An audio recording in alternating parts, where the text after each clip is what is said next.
Hello tout le monde, j'espère que vous allez bien. Je suis très contente de vous retrouver aujourd'hui dans une nouvelle vidéo comme tous les mercredis. Aujourd'hui j'avais envie de me poser et de blablater un petit peu avec vous, puisque si vous suivez mes vlogs, vous le savez, on est en pleine recherche de maison, on décide de devenir propriétaire et du coup ça demande beaucoup de démarches, plein de nouveautés, de stress, de tout ça. Du coup je me suis dit que ce serait intéressant de vous parler un petit peu de notre démarche, comment on s'y est pris, quels conseils est-ce que je pourrais déjà vous donner sur ce qu'on a vécu, voilà, qu'on partage un petit peu sur tout ça. C'est vrai que sur ma chaîne de vlog je vais vraiment vous faire des vlogs avant-après, plus en situation, vous parler de déco. Et sur cette chaîne, je trouve que ce serait sympa d'avoir quelques petits épisodes autour de ça. Donc là, vraiment, c'est sur la partie recherche, la partie crédit, la partie choix de votre bien en fait. Mais surtout, si vous avez des sujets que vous aimeriez que j'aborde, n'hésitez pas à me laisser tout ça en commentaire, à me partager vos expériences, voilà, qu'on puisse échanger sur ce sujet. La première chose, c'est la décision.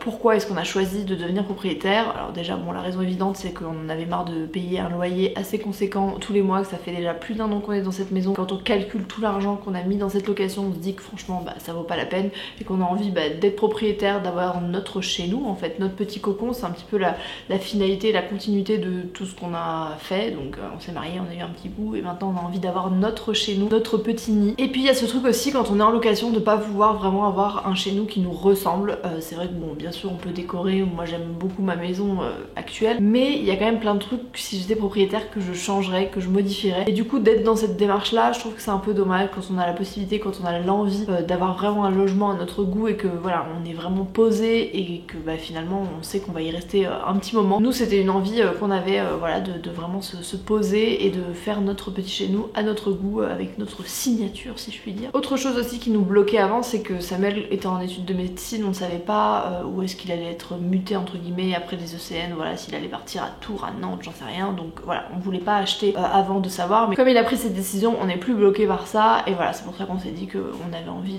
de faire ces recherches là. Il y a aussi un truc qui est très important pour nous, c'est l'envie de ne plus être proche autant de la ville. Alors on n'est pas en centre-ville, on est dans un village voilà, qui est un petit peu limitrophe de Montpellier, mais on reste quand même entouré de beaucoup de maisons, voilà, il y a le tram au bout de la rue, enfin c'est très pratique pour certains, mais pour nous on avait plus envie de campagne, moins de vis-à-vis, vraiment de se faire notre petit cocon. Donc on a pris la décision aussi de s'éloigner un petit peu de la ville. Alors on n'est pas à 45 minutes de route, hein, mais voilà, on est quand même dans un village un petit peu plus campagnard. Ça c'est vraiment la partie décision.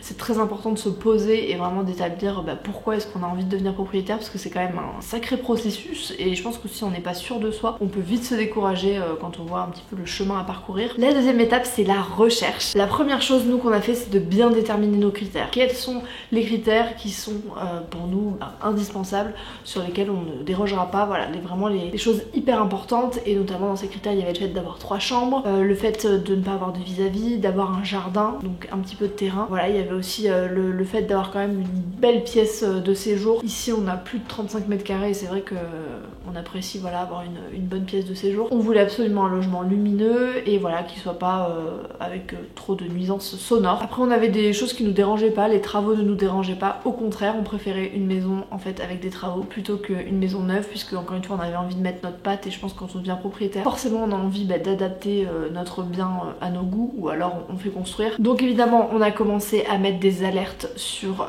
tous les sites, Se Loger, particulier à particulier, Le Bon Coin, enfin tous ces sites là. Je vous conseille aussi d'aller voir sur le site des agences genre Orpi, Century 21, etc. parce qu'il y a des biens qui sont en exclusivité dans leurs agences que vous voyez pas forcément sur tous les moteurs de recherche. Donc nous on s'est mis des alertes, ça c'est un conseil que je peux vous donner. Rentrez vos critères, mettez-vous toutes les alertes sur une adresse mail. Nous on avait fait une adresse mail dédiée, comme ça on l'avait en commun et on recevait que ça là-dessus pour ne pas louper en fait un bien ou une annonce. Et vraiment ça c'est hyper important d'être toujours à l'affût en fait, de regarder, parce que ça va très très vite dans l'immobilier. Il y a des maisons que vous voyez le matin, le soir il y en a plus, enfin ça dépend des secteurs bien sûr, mais nous on est dans un secteur qui bouge quand même pas mal. Donc voilà, les alertes c'était hyper important pour nous. Une fois qu'on avait des biens qui nous semblaient voilà, dans nos critères, moi j'ai appelé pas mal les agents immobiliers, je me suis un peu occupée de cette partie là et c'est vrai que j'avais toujours un contact au téléphone avec eux et notamment à leur poser des questions en fait, même au téléphone, parce qu'il y a des trucs que vous voyez pas forcément sur les annonces. Il y a plein de visites qu'on souhaitait faire et qu'au final on n'a pas faites, puisque au téléphone l'agent immobilier me dit par contre on c'est près d'une route, non là je peux pas vous dire que c'est assez calme parce qu'il y a une école à côté, ou voilà, ce genre de truc. Donc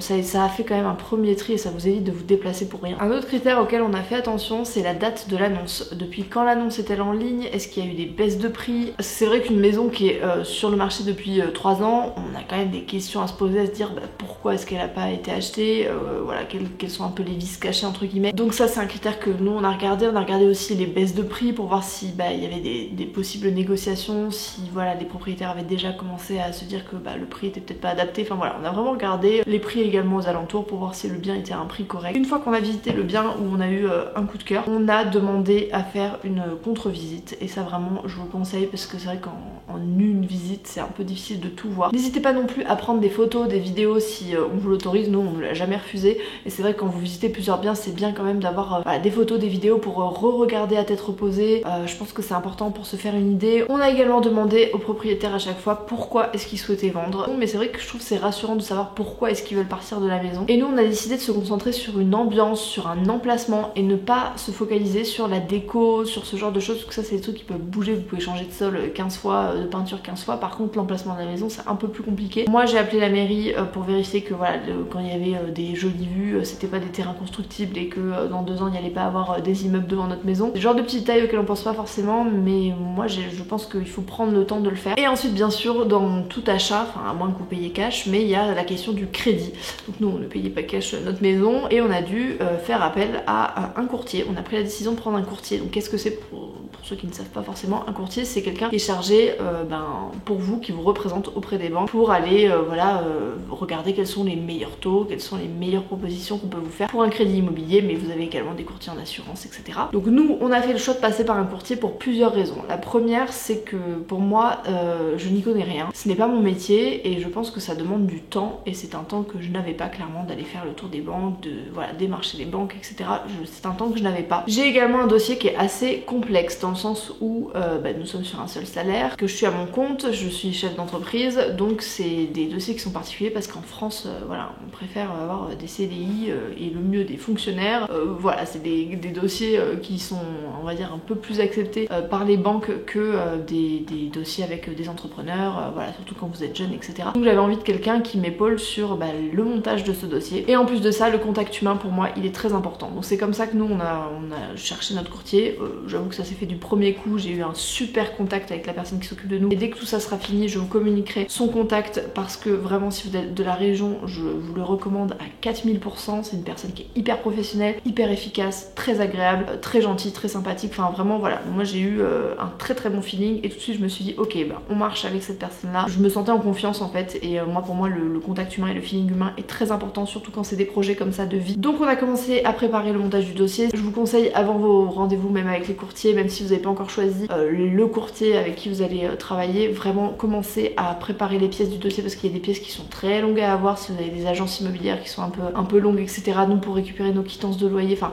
vraiment ils vous demandent un tas de papiers mon pote, c'est limite s'ils m'ont pas demandé ma carte de groupe sanguin et un test urinaire. Mais bref, tout ça pour dire qu'il faut vraiment se préparer pour récolter tous les papiers et je pense que bon moi dans mon cas vu que j'étais à mon compte il a fallu tous les papiers de toutes mes entreprises et tout, donc c'est encore plus long que si vous êtes salarié. Et n'hésitez pas à poser des questions au courtier, n'hésitez pas à lui demander comment ça se passe, à vraiment lui expliquer votre projet et n'hésitez pas à changer si vous sentez que voilà le contact ne se fait pas parce que encore une fois c'est un projet d'une vie, c'est hyper important de se sentir bien avec la personne avec qui on marche là-dedans quoi, avec qui on enclenche toutes ces démarches. Pour conclure où on en est, donc là on a signé le compromis du bien pour lequel on avait eu un coup de cœur, on attend le délai de préemption de la mairie puisque en France la mairie de la commune peut acheter le bien à partir du moment où il est mis en vente si elle a envie de faire une salle des fêtes, ce qu'elle veut. Donc nous on attend voilà ce délai. On attend également le retour de notre dossier en banque, voilà savoir s'il a été accepté, ce genre de choses. Donc bref, si tout se passe bien, normalement on devrait signer fin juin. On a également donc l'architecte qui va s'occuper des travaux puisque nous on a décidé de ne pas emménager tant que les travaux seront pas finis. Mais si vous voulez que je vous parle de toute cette partie là, travaux etc, n'hésitez pas à me dire en commentaire